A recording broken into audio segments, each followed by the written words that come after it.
హత్యా రాజకీయాల్లో కూటమి ప్రభుత్వం దూసుకుపోతోందన్నారు మాజీ మంత్రి కారుమూరి నాగేశ్వరరావు.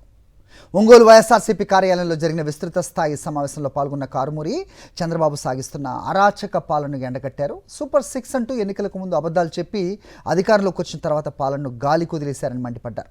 సంక్రాంతి పేరిట జూదాల్ని ప్రోత్సహించి మంత్రులు కూడా రికార్డింగ్ డాన్సులు చేశారని విమర్శించారు.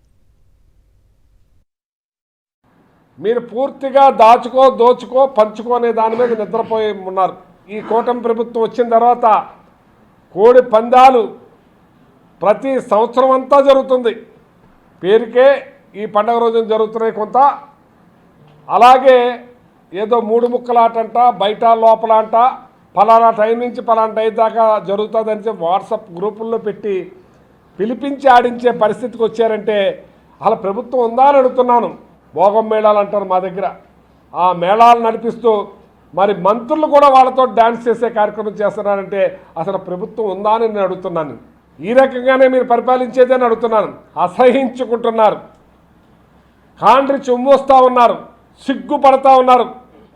శ్రీలంక వాళ్ళు ఎదురు చూస్తూ ఉన్నారు. ఆంధ్రప్రదేశ్ నుంచి ఇంతకుముందు విమానాలు వేసుకుని వచ్చి మా దగ్గర క్యాషినో ఆడేవారు. ఇవాళ టోటల్గా అక్కడే క్యాషినోలో మొదలైపోయినాయి, పేకాట్లో మొదలైపోయినాయి, అన్నీ మొదలైపోయినాయి. అక్కడే ఉన్నారు. గోవా వాళ్ళు ఎదురు చూస్తున్నారు. ఏదో కొద్దిమంది గోవా వెళ్ళి ఆడుకుని వచ్చేవారు. ఇక్కడ టోటల్గా పనులు మానేసి, ఇంటికి వెళ్తాం మానేసి ఈ పేకాట్ల మీద పడి ఆడిచ్చే కార్యక్రమం జోద గృహం, జోద ఆంధ్రప్రదేశ్గా మారింది.